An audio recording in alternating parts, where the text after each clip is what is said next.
നമ്മളിൽ എത്ര പേരുടെ ഉള്ളിലാണ് ഈഗോ ഉള്ളത്? ഈഗോ ഉണ്ട് അല്ലേ? ഈഗോയെ ഫിനിഷ് ചെയ്യണ്ടേ? ഈഗോയ്ക്കൊപ്പം വേറെയും ചില വാക്കുകൾ കൂടി വരാറുണ്ട് അല്ലേ? നമ്മൾ ഒരു കുടുംബത്തിൽ പരസ്പരം ചെയ്യുന്ന കാര്യങ്ങളൊക്കെ യഥാർത്ഥത്തിൽ ഈഗോയ്ക്ക് വശപ്പെട്ടാണ് ചെയ്യാറുള്ളത്. അതിലെല്ലാം ഈഗോ ഉണ്ട് എന്ന് നമുക്ക് മനസ്സിലാവാറില്ല. ആക്ച്വലി അതിലൊക്കെ ഈഗോ ഉണ്ട്. നമ്മളിൽ രണ്ട് വിധത്തിലുള്ള കോൺഷ്യസ്നെസ് അഥവാ ബോധതലമാണ് ഉള്ളത്. ഒന്നുകിൽ സോൾ കോൺഷ്യസ്നെസ് അഥവാ ആത്മബോധമുണ്ടാവും, അല്ലെങ്കിൽ ഈഗോ കോൺഷ്യസ് അഥവാ ഞാൻ എന്ന ഭാവം ഉണ്ടാവും. ഏതെങ്കിലും ഒന്ന് നമ്മളിൽ ഉണ്ടാവും, ഉറപ്പാണ്. നമ്മുടെ സംസ്കാരങ്ങൾ വളരെ നല്ലതാണ് എന്നാണ് നമ്മൾ എപ്പോഴും പറയാറുള്ളത്. നമ്മൾ ആർക്കും ദുഃഖം കൊടുക്കാറില്ല, ആരോടും തെറ്റായ ഒരു കർമ്മവും ചെയ്യാറുമില്ല. മാത്രമല്ല, നമ്മൾ എല്ലാവർക്കും വേണ്ടി സേവനങ്ങളും ചെയ്യാറുണ്ട്. എന്നിട്ടും ആത്മാവിൻ്റെ ശക്തികൾ വർദ്ധിക്കുന്നില്ല. ഞാനൊരു ആത്മാവാണ് എന്ന അവെയർനെസ്സിൽ കാര്യങ്ങൾ ചെയ്യാത്തതുകൊണ്ടാണ് സോൾ പവർ വർദ്ധിക്കാത്തത്. ഇക്കാര്യം നമുക്ക് ഓർമ്മയില്ല. ഞാനൊരു ആത്മാവാണ് എന്ന കാര്യം മുഴുവൻ ദിവസത്തിൽ എത്ര പ്രാവശ്യം ഓർമ്മ വരാറുണ്ട്? ഈഗോയെ ഇല്ലാതാക്കണം. കാരണം ഈഗോ ഉള്ളയിടത്ത് അറ്റാച്ച്മെൻറ്റും ഉണ്ടാവും. അറ്റാച്ച്മെൻറ്റ് വരുമ്പോൾ എന്താണ് ഉണ്ടാവുക? നമ്മൾ ഏതെങ്കിലും പ്രശ്നങ്ങൾ അകപ്പെട്ട് നിൽക്കുമ്പോൾ എവിടെ നിന്നോ ആരെങ്കിലും ഒരാൾ പറന്നു വരുന്നത് പോലെ വരും. എന്നിട്ട് ആ പ്രശ്നത്തെ സോൾവ് ചെയ്തിട്ട് തിരിച്ചു പോകും. അപ്പോൾ നമ്മൾ എന്താണ് പറയാറുള്ളത്? അവർ ആരാണ് എന്നാണ് നമ്മൾ പറയുക? അവരെൻ്റെ ജീവിതത്തിലേക്ക് ഒരു മാലാഖയെ പോലെ വന്നു. ഇങ്ങനെയാണ് നമ്മൾ പറയാറുള്ളത് അല്ലേ? ഒരു മാലാഖയെ പോലെ ആരെങ്കിലും വന്ന ഒരു അനുഭവം നിങ്ങളിൽ പലർക്കും ഉണ്ടായിട്ടുണ്ടാവും. ഉണ്ട് അല്ലേ? ഇനി നമ്മൾ മറ്റാരുടെയെങ്കിലും ജീവിതത്തിൽ മാലാഖയെ പോലെ കടന്നു ചെന്ന അനുഭവം ആർക്കെല്ലാം ഉണ്ടായിട്ടുണ്ട്? നമ്മൾ ഒരു മാലാഖയായി മാറിയ അനുഭവമില്ലേ? കൈ ഉയർത്തു. മുഴുവൻ ദിവസവും നമ്മൾ എല്ലാവർക്കും വേണ്ടി ധാരാളം കാര്യങ്ങൾ ചെയ്യാറുണ്ട്. കുടുംബത്തിനു വേണ്ടി ഒരുപാട് കാര്യങ്ങൾ ചെയ്യാറുണ്ട്. പക്ഷേ നമ്മുടെ കുടുംബാംഗങ്ങൾ ഒരിക്കലും നമ്മളെ മാലാഖമാർ എന്ന് വിളിക്കാറില്ല, ശരിയല്ലേ?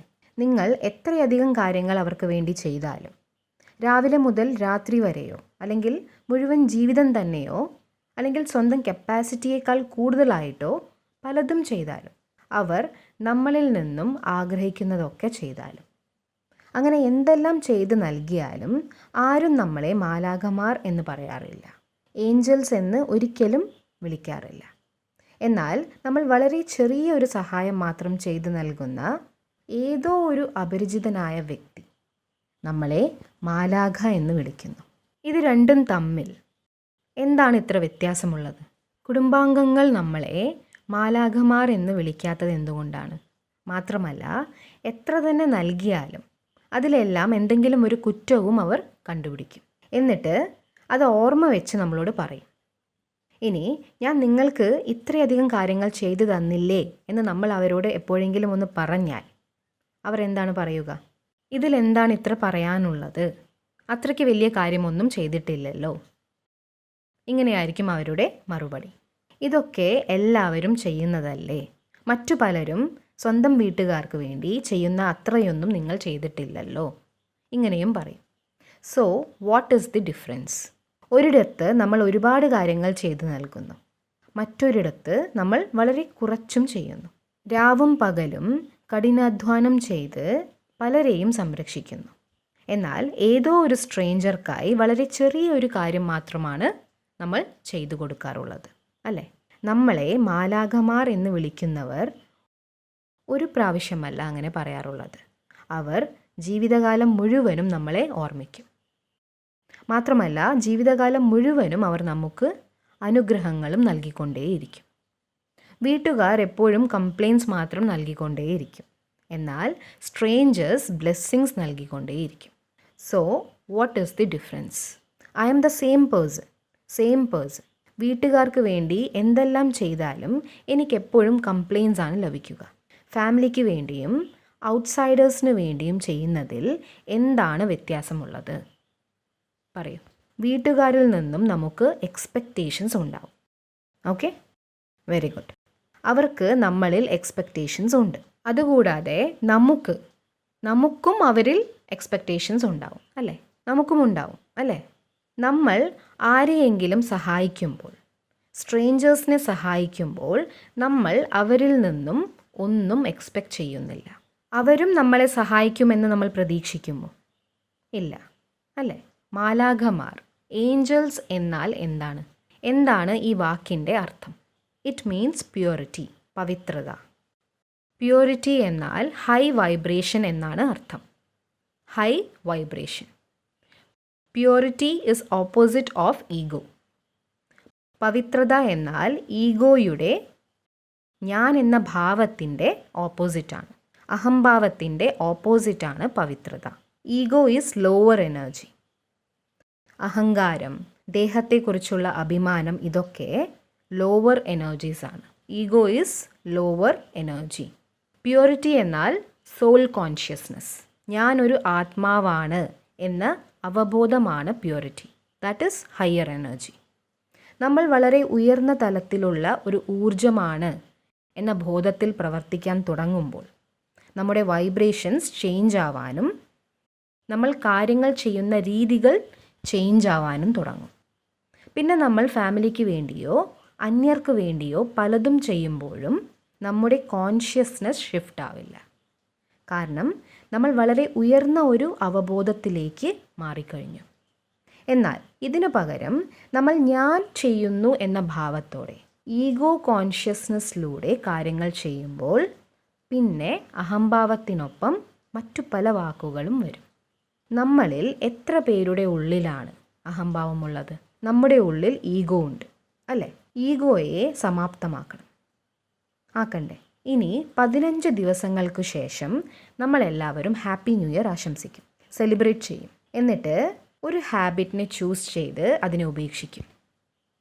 ഈ പുതുവർഷം മുതൽ ഞാൻ ഈ ശീലത്തെ ഉപേക്ഷിക്കും എന്ന് പറയുകയും ചെയ്യും. കുറച്ച് ദിവസങ്ങൾക്ക് ശേഷം ആ ശീലം നമ്മളിലേക്ക് തിരികെ വരാറുണ്ട്. ഇനി നമുക്ക് ഓരോ ശീലങ്ങൾക്ക് വേണ്ടി പ്രത്യേകം പരിശ്രമിക്കേണ്ട ആവശ്യമില്ല. നമ്മുടെ ഉള്ളിലെ ഓപ്പറേറ്റിംഗ് സിസ്റ്റത്തിൻ്റെ കോൺഷ്യസ്നെസ്സിനെ തന്നെ നമുക്ക് ചേഞ്ച് ചെയ്യാൻ തുടങ്ങാം. അപ്പോൾ നമ്മുടെ ശീലങ്ങൾ ഓട്ടോമാറ്റിക്കായി പരിവർത്തനപ്പെടാൻ തുടങ്ങും. ഈഗോയുടെ പ്രവർത്തനങ്ങൾ എങ്ങനെയാണ്, ഈഗോയുടെ ഡെഫിനിഷൻ എന്താണ് എന്നൊക്കെ ഒന്ന് നോക്കാം. അതിനുശേഷം ഈഗോ നമ്മുടെ ജീവിതത്തിൽ എന്തെല്ലാം കാര്യങ്ങളാണ് ചെയ്തുകൊണ്ടിരിക്കുന്നതെന്നും നോക്കാം. ഞാൻ വലിയവനാണ്, ഞാൻ പറയുന്നത് മാത്രമാണ് ശരി, ഇങ്ങനെയൊക്കെ പറയുന്നത് മാത്രമല്ല ഈഗോ. അതൊക്കെ ചെറിയ കാര്യങ്ങളാണ്. Ego is attachment to a wrong image of myself. യാഥാർത്ഥ്യത്തിൽ നിന്നും വ്യത്യസ്തമായ എൻ്റെ തന്നെ ഇമേജിനോട് എനിക്കുള്ള അടുപ്പത്തെയാണ് ഈഗോ എന്ന് പറയുന്നത്. ഇത് മനസ്സിൽ റെക്കോർഡ് ചെയ്തു വെക്കണം. Let us record it here.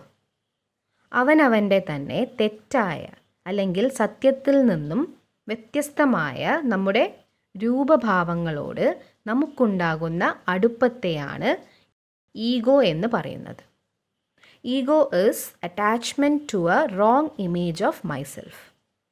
ഈ വരിയിൽ ആദ്യം അറ്റാച്ച്മെൻറ്റ് എന്ന വാക്കും രണ്ടാമതായി റോങ് ഇമേജ് ഓഫ് മൈസെൽഫ് എന്നീ വാക്കുകളുമാണ് വരുന്നത്. എൻ്റെ തന്നെ തെറ്റായ ഇമേജിനോടുള്ള അടുപ്പം, ഇത് പറഞ്ഞാൽ എന്താണ് അർത്ഥം? ഞാൻ ആരാണ് എന്നതിൻ്റെ ശരിയായ അറിവില്ലാത്തത് കാരണം നമ്മൾ മറ്റു പല കാര്യങ്ങളെയും ഞാനാണ്, ഞാൻ അതാണ് ഇങ്ങനെ വിശ്വസിക്കുന്നു. ഞാൻ അതാണ്, ഞാൻ അങ്ങനെയാണ് എന്ന് വിശ്വസിച്ച് അവയിൽ അറ്റാച്ച്ഡ് ആവുന്നു. മാത്രമല്ല ആ ഓപ്പറേറ്റിംഗ് സിസ്റ്റത്തിലൂടെ മറ്റെല്ലാ കാര്യങ്ങളും ചെയ്യുകയും ചെയ്യുന്നു. നമ്മൾ ഫാമിലിയിൽ പരസ്പരം പല കാര്യങ്ങളും ചെയ്തു കൊടുക്കുമ്പോഴൊക്കെ സത്യത്തിൽ ഈഗോയിലൂടെയാണ് ചെയ്യുന്നത്. അത് ഈഗോ ആണ് എന്ന് നമുക്ക് മനസ്സിലാവുകയുമില്ല. പക്ഷേ യഥാർത്ഥത്തിൽ നമ്മൾ ഞാൻ എന്ന ഭാവത്തിലൂടെ തന്നെയാണ് അതൊക്കെ ചെയ്യുന്നത്. ഫാമിലി ആവുമ്പോൾ ഞാൻ ഈ ഒരു സ്ഥാനത്താണ്, ഇത് എൻ്റെ ഒരു റിലേഷൻഷിപ്പാണ് എന്ന് ഈഗോ ആണ് വരിക. നമ്മൾ ആർക്കു വേണ്ടിയാണോ ചെയ്യുന്നത്, ഏത് അവബോധത്തിലൂടെയാണോ ചെയ്യുന്നത്, നമ്മൾ എന്താണോ ചെയ്യുന്നത്, ഞാൻ അതാണ് എന്ന തെറ്റായ ഒരു ധാരണയാണ് നമുക്കുള്ളത്. അറ്റാച്ച്മെൻറ്റിലൂടെയാണ് നമ്മളെല്ലാം ചെയ്യുന്നത്, അത് തെറ്റല്ലല്ലോ, ഞാൻ ഈ റിലേഷൻഷിപ്പിലാണല്ലോ എന്നും നമ്മൾ പറയാറുണ്ട്.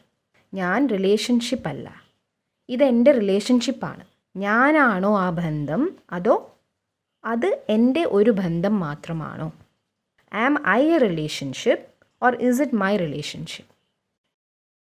ഞാൻ ഈ ബന്ധത്തിലുള്ള ആളാണ് എന്ന ബോധത്തിൽ ഇരിക്കുമ്പോൾ നമ്മൾ ഞാൻ ആരാണ് എന്ന കാര്യം തന്നെ മറക്കുന്നു. ഞാൻ ഈ റോളാണ് എന്ന വിശ്വാസത്തിൽ ഇരിക്കുന്നു. അപ്പോഴും ഞാൻ ആരാണ് എന്ന് മറക്കുന്നു. ഞാൻ ഈ ശരീരമാണ് എന്ന് വിശ്വസിച്ച് ജീവിക്കുമ്പോഴും ഞാൻ ആരാണ് എന്ന് മറന്നു പോകുന്നു. യഥാർത്ഥത്തിൽ നമ്മൾ ആരാണ് എന്ന ഒരു കോൺഷ്യസ്നെസ് ഇല്ലാതെയാണ് ജീവിക്കുന്നത്. I am an energy, the soul. ഞാനൊരു ആത്മാവാണ്, ഒരു ഊർജമാണ്. ഈ സത്യം നമുക്ക് ദിവസത്തിൽ എത്ര പ്രാവശ്യം ഓർമ്മ നിൽക്കാറുണ്ട്? 2 കോൺഷ്യസ്നെസ് മാത്രമാണ് ഉള്ളത്. ഒന്ന് സോൾ കോൺഷ്യസ്നെസ്, അഥവാ ഞാനൊരു ആത്മാവാണ് എന്ന അവബോധം. രണ്ടാമത്തേത് ഈഗോ കോൺഷ്യസ്നെസ്. നമ്മുടെ ജീവിതത്തിലുള്ളതെല്ലാം വളരെ ഇമ്പോർട്ടൻ്റ് ആണ്. എൻ്റെ ശരീരം ഇമ്പോർട്ടൻ്റ് ആണ്, കുടുംബം വളരെ ഇമ്പോർട്ടൻ്റ് ആണ്, എൻ്റെ ജോലി, എൻ്റെ സ്ഥാനം, എൻ്റെ പൊസിഷൻ, ഇതെല്ലാം വളരെ വളരെ പ്രധാനമുള്ളവ തന്നെയാണ്. അതെല്ലാം എൻ്റേതാണ്. എന്നാൽ ഇതൊക്കെ എൻ്റേതാണ് എന്നല്ല നമ്മൾ പറയാറുള്ളത്. ഞാനൊരു അമ്മയാണ്, ഞാനൊരു ഭാര്യയാണ്, ഞാനൊരു ഭർത്താവാണ്, ഞാനൊരു ഡോക്ടറാണ്. I am everything. ഞാനിതെല്ലാമാണ്. ഞാൻ എന്ന് പറഞ്ഞ് ഞാനൊരു ആത്മാവാണ് എന്ന കാര്യം തന്നെ നമ്മൾ മറന്നേ പോയി. നമ്മൾ വളരെ നന്നായി ജോലി ചെയ്യുന്നുണ്ടെങ്കിലും, നമ്മൾ വളരെ നല്ല പെരുമാറ്റമുള്ള ആളാണെങ്കിലും, നമ്മുടെ വാക്കുകൾ വളരെ നല്ലതാണെങ്കിലും അവയെല്ലാം ലോവർ വൈബ്രേഷനിൽ ഉള്ളതായിരിക്കും. കാരണം നമ്മൾ ആത്മാക്കളാണ് എന്ന അവബോധത്തിലല്ല, മറിച്ച് എൻ്റെ ബന്ധങ്ങളുടെ ബോധത്തിൽ ഇരുന്നാണ് സംസാരിക്കുകയും പെരുമാറുകയും ചെയ്യുന്നത്. ഞാൻ ആ റിലേഷൻഷിപ്പിൽ ഇരുന്ന് സംസാരിക്കുന്നു, എൻ്റെ റോളിലും പൊസിഷനിലും ഇരുന്ന് സംസാരിക്കുന്നു. അതുകൊണ്ട് പെർഫെക്റ്റായ ഒരു പെരുമാറ്റശീലം ഉണ്ടായിട്ടുകൂടി നമ്മുടെ ആത്മശക്തി അഥവാ സോൾ പവർ എത്ര വർദ്ധിക്കണമോ അത്രയ്ക്കത് ഉയരുന്നില്ല. നമ്മൾ പറയും നമ്മുടെ സംസ്കാരങ്ങൾ വളരെ നല്ലതാണ്. നമ്മൾ ഒരിക്കലും ആരെയും വേദനിപ്പിക്കാറില്ല, ആരോടും തെറ്റായ ഒരു കർമ്മവും ചെയ്യുന്നുമില്ല. മാത്രമല്ല നമ്മൾ ധാരാളം പേർക്ക് സേവനങ്ങളും ചെയ്യാറുണ്ട്. എന്നിട്ടും സോൾ പവർ വർദ്ധിക്കുന്നില്ല. ഞാനൊരു ആത്മാവാണ് എന്ന കോൺഷ്യസ്നെസ്സിൽ പ്രവർത്തിക്കുന്നതേയില്ല എന്നതാണ് ഇതിന് കാരണം. എന്തെന്നാൽ മുഴുവൻ ദിവസവും ഞാൻ ആത്മാവാണ് എന്ന കാര്യം തന്നെ ഓർമ്മയിൽ വരുന്നില്ല. ഞാൻ ആത്മാവാണ് എന്ന മുഴുവൻ ദിവസത്തിലും എത്ര തവണ നിങ്ങൾക്ക് ഓർമ്മ വരാറുണ്ട്? ഈ പ്രതിജ്ഞ ഇനി എടുക്കണം. ബേസിക് ഓപ്പറേറ്റിംഗ് സിസ്റ്റത്തിനെ ചേഞ്ച് ചെയ്യുമ്പോൾ അതിലുള്ള എല്ലാ ആപ്ലിക്കേഷൻസും മറ്റൊരു വിധത്തിൽ വർക്ക് ചെയ്യാൻ തുടങ്ങും.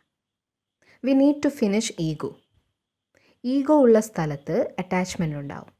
അറ്റാച്ച്മെൻ്റ് ഉള്ള സ്ഥലത്ത് എന്തെല്ലാമാണ് ഉണ്ടാവുക? വിഷമങ്ങൾ, പ്രതീക്ഷകൾ, പിന്നെന്തൊക്കെയാണ് ഉണ്ടാവുക? അറ്റാച്ച്മെൻ്റ് ഉള്ള സ്ഥലത്ത് എന്തെല്ലാമാണ് ഉണ്ടാവാറുള്ളത്? അറ്റാച്ച്മെൻ്റ് ഉണ്ടാകുമ്പോൾ അവിടെ ഏറ്റവും ആദ്യം ഉണ്ടാവുന്നത് ഭയമാണ്. ഭയം. മുഴുവൻ ദിവസത്തിലും എന്തെല്ലാം കാര്യങ്ങളെ ഓർത്താണ് നമ്മൾ ഭയം ക്രിയേറ്റ് ചെയ്യാറുള്ളത്? ഭയമുണ്ട് അല്ലേ? ആളുകളെ നഷ്ടപ്പെടുമോ എന്ന പേടി, സ്വന്തം പേര്, പദവി, പ്രശസ്തി ഇതെല്ലാം ഇല്ലാതാകുമോ എന്ന പേടി. അതുമാത്രമല്ല, സ്വന്തം ശരീരമില്ലാതെയാവുമോ എന്ന പേടിയും ഉണ്ടാവും. നമുക്ക് ഈ ശരീരത്തെ ഒരു ദിവസം ഉപേക്ഷിച്ച് പോകേണ്ടി വരുമെന്ന് എല്ലാവർക്കും അറിയാം അല്ലേ? ഉപേക്ഷിക്കണം, അതുറപ്പാണ്. ഈ ഒരു കാര്യം മാത്രമാണ് ഉറപ്പുള്ളത്. മറ്റു കാര്യങ്ങൾക്കൊന്നും ഒരു ഉറപ്പും പറയാനാവില്ല. ഏതു കാര്യമാണോ 100% ഉറപ്പായിട്ടുള്ളത് അതിനെ നമ്മൾ പാടെ മറക്കുന്നു. അതിൻ്റെ ഒരു അവയർനെസ്സും ഇല്ലാതെയും ഇരിക്കുന്നു. ഈ ശരീരം ഉപേക്ഷിക്കണമെന്നും കൂടെയുള്ളവരെയൊക്കെ വിട്ടുപോകേണ്ടി വരുമെന്നും നമുക്ക് 100% ഉറപ്പുണ്ട്. ശരിയല്ലേ? അത്രയും ഉറപ്പുള്ള കാര്യത്തെ നമ്മൾ എന്തിനാണ് ഭയക്കുന്നത്? നിശ്ചയമുള്ള കാര്യമാണിത്. പിന്നെ എന്തിനാണ് പേടിക്കുന്നത്? അതെന്തായാലും സംഭവിക്കും, അല്ലേ? നമ്മുടെ ബോധതലത്തിൽ എവിടെയെങ്കിലും എന്തിനെക്കുറിച്ചെങ്കിലും ഭയമുണ്ടെങ്കിൽ ആ ഭയം ആത്മാവിൻ്റെ ശക്തിയെ എന്താണ് ചെയ്യുക? It will bring it down. അത് ആത്മാവിൻ്റെ ശക്തിയെ താഴേക്ക് കൊണ്ടുവരും. ഏത് ആത്മാവാണോ മൃത്യുഭയത്തെ, മരണഭയത്തെ മറികടക്കുന്നത്, അവർക്ക് ഈ ലോകത്തുള്ള മറ്റൊന്നിനോടും പേടി തോന്നില്ല. പക്ഷേ നമ്മൾ ഒരിക്കലും മരണത്തെക്കുറിച്ച് ഒന്നും തന്നെ സംസാരിക്കാൻ പോലും തയ്യാറല്ല. ശരീരം ഉപേക്ഷിച്ചു പോകേണ്ടി വരുമെന്ന് ഉറപ്പാണ്. വളരെ സന്തോഷത്തോടെ പോകാൻ ആർക്കെല്ലാമാണ് കഴിയുക? ശരിക്കും നിങ്ങൾക്ക് അങ്ങനെ പോകാനാവുമെങ്കിൽ അതൊരു നല്ല കാര്യമാണ്, വളരെ നല്ല കാര്യമാണ്.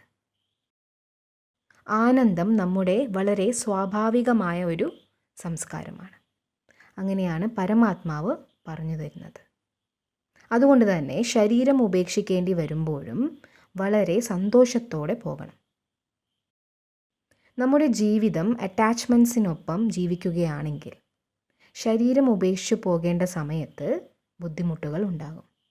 നമ്മൾ ഈസിയായി പോവുകയുമില്ല, മറ്റുള്ളവരെ പോകാനും അനുവദിക്കില്ല. അതിനാൽ ഇടയ്ക്കിടെ സ്വയം ചോദിക്കണം, ഇപ്പോൾ പോകേണ്ടി വരികയാണെങ്കിൽ, ഇപ്പോൾ പോകേണ്ടി വന്നാൽ എൻ്റെ എല്ലാ കാര്യങ്ങളും സോർട്ടഡ് ആണോ? Is everything sorted? ഇപ്പോഴല്ലെങ്കിൽ പിന്നീട് എപ്പോഴാണ് താങ്കളെല്ലാം സോർട്ട് ഔട്ട് ആക്കുന്നത്? എപ്പോൾ വേണമെങ്കിലും അത് സംഭവിക്കാം. 85, 90 ആ വയസ്സിന് ശേഷം മാത്രം മരണത്തെക്കുറിച്ച് ചിന്തിക്കുന്ന കാലമൊക്കെ പോയി. വയസ്സായി, മരിക്കാറായി. ഇനി എപ്പോൾ വേണമെങ്കിലും പോകാം. അതിനാൽ എല്ലാ കാര്യത്തിലും ഒരു തീരുമാനം ഉണ്ടാക്കണം. എപ്പോൾ വേണമെങ്കിലും മരിക്കാമെന്നൊക്കെ മുൻപ് ചിന്തിച്ചിരുന്നു. അന്നത്തെ യുഗം തന്നെ അങ്ങനെയായിരുന്നു. അന്നൊക്കെ 80, 85, 90 ഈ വയസ്സിന് ശേഷം ആളുകൾ സ്വയം ഒതുങ്ങിക്കൂടുമായിരുന്നു. എപ്പോൾ വേണമെങ്കിലും പോകാൻ തയ്യാറായിരിക്കും. എന്നാൽ ഇപ്പോഴോ? എനി ടൈം, എപ്പോൾ വേണമെങ്കിലും പോകാം. പോകേണ്ട സമയം അടുത്തു വരുമ്പോൾ ആ സമയത്ത് തയ്യാറെടുപ്പുകൾ നടത്താൻ പറ്റില്ലല്ലോ. മരിക്കാനുള്ള തയ്യാറെടുപ്പ്, ആർട്ട് ഓഫ് ഡൈയിങ് എന്നൊന്നുണ്ട്. ഈ ശരീരത്തെ ഉപേക്ഷിച്ച് പോകണമെന്നത് ഉറപ്പാണ്.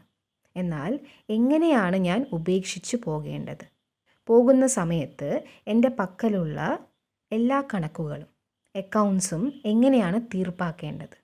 ഞാൻ എൻ്റെ എല്ലാ കർമ്മ കണക്കുകളെയും സോർട്ട് ഔട്ട് ആക്കുകയാണെങ്കിൽ ഞാൻ ആത്മാവ് ഈ ശരീരത്തിൽ നിന്നും പോകുമ്പോൾ എന്നെ ഒന്നും തന്നെ പിറകോട്ട് വലിക്കില്ല. എന്നാൽ പോകേണ്ട സമയം എപ്പോഴാണെന്ന് മാത്രം എനിക്കറിയില്ല.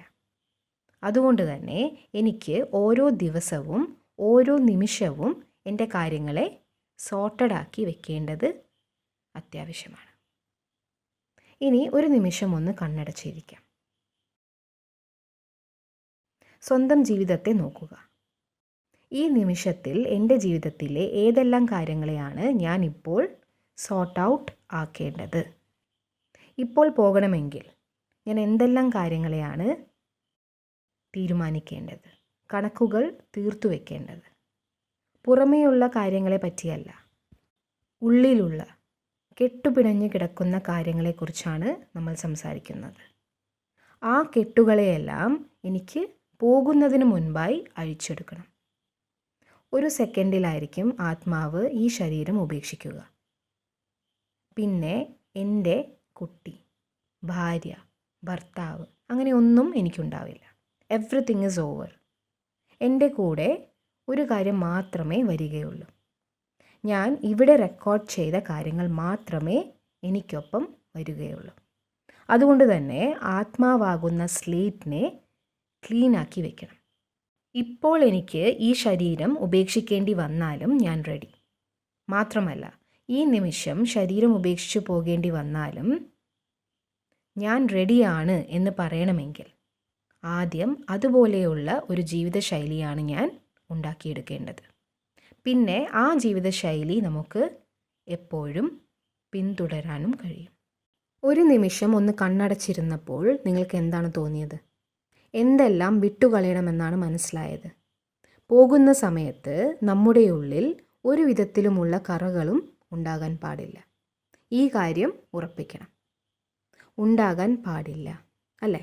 ആത്മാവിനെ ക്ലീൻ ആക്കിയിട്ടാണ്, സ്റ്റെയിൻ ഫ്രീ ആക്കിയിട്ടാണ് കൊണ്ടുപോകേണ്ടത്. അതാണ് ഇതിൻ്റെ അർത്ഥം. എപ്പോൾ പോകേണ്ടി വരുമെന്ന് അറിയുകയുമില്ല. പിന്നെ എപ്പോഴാണ് ക്ലീൻ ആക്കി വെക്കേണ്ടി വരിക? എപ്പോഴും ക്ലീൻ ആക്കി വെക്കേണ്ടി വരുന്ന ഒരു കാര്യമാണ് ഇത്. നമ്മൾ വീടിനെ ക്ലീൻ ആക്കി വെക്കുന്നത് പോലെ തന്നെയാണ് ഇതും. ചിലർക്ക് വീട്ടിൽ എല്ലായിടവും പെർഫെക്റ്റ് ആയിരിക്കണമെന്ന് നിർബന്ധമുണ്ടാവും. ചെറിയ ഒരു അഴുക്ക് പോലും അവർ പെട്ടെന്ന് തന്നെ തുടച്ചു നീക്കും. നമ്മളിൽ പലർക്കും അങ്ങനെ പെർഫെക്റ്റ് ആയ സംസ്കാരം ഉണ്ടാവും. അത് വളരെ നല്ല സംസ്കാരമാണ്. ഇനി നമുക്ക് ആ സംസ്കാരത്തെ നമ്മുടെ മനസ്സിലേക്കും കൊണ്ടുവരാം. വീട് ക്ലീനായി ഇരിക്കണം. ഡ്രസ്സ് ഒന്ന് അവിടെ നിന്ന് ഇവിടേക്കായാൽ പോലും പെട്ടെന്ന് തന്നെ അതിനെ ശരിയാക്കും. ഡ്രസ്സിൽ ചെറിയൊരു ചുളിവ് പോലും ഉണ്ടാകാൻ പാടില്ല. ഡോബി കഴുകി അയൺ ചെയ്ത് കൊണ്ടുവന്നാലും വീണ്ടും ഞാൻ അതിനു മുകളിൽ ഒന്നുകൂടി അയൺ ചെയ്യും. ഒരു ചുളിവ് പോലും കാണുന്നത് എനിക്ക് ഇഷ്ടമല്ല. This is a sanskar of perfection. ചീകി വെച്ച തലമുടി ഒന്ന് ഉലയാൻ പോലും പാടില്ല. പെർഫെക്ഷൻ. ഇതെല്ലാം പരിപൂർണതയുടെ സംസ്കാരങ്ങളാണ്. ഇതേ പെർഫെക്ഷൻ്റെ സംസ്കാരത്തെ ഇവിടെ നമ്മുടെ മനസ്സിലേക്ക് കൊണ്ടുവരേണ്ടി വരും. ഇവിടെയുള്ള എൻ്റെ ഒരു ചിന്ത പോലും ചിതറി കിടക്കരുത്. ഒരു കറ പോലും ഉണ്ടാകാൻ പാടില്ല. സ്റ്റെയിൻ ഫ്രീ ആയ ജീവിതം നയിക്കണം എന്ന ലക്ഷ്യം വെക്കണം. അല്ലാതെ ധാരാളം കറകൾ ഒന്നിനു പിറകെ മറ്റൊന്നായി വന്നാൽ പോലും നമ്മൾ എഴുന്നേറ്റ് വൃത്തിയാക്കാതെ ഇരിക്കുകയാണെങ്കിൽ എന്ത് സംഭവിക്കും? ഒന്നിനു പിറകെ ഒന്നായി കറകൾ വന്ന് നിറയുമ്പോൾ ആത്മാവ് ഭാരിച്ചതായി മാറുന്നു.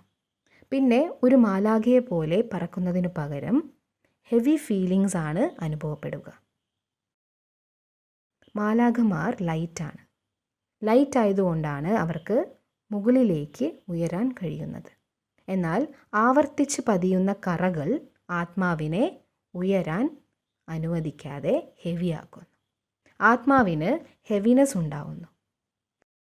കൃത്യസമയത്ത് ക്ലീൻ ചെയ്യാതെയും ഫിനിഷ് ചെയ്യാതെയും ഇരിക്കുമ്പോൾ ആത്മാവ് ഭാരിച്ചതായി മാറുന്നു.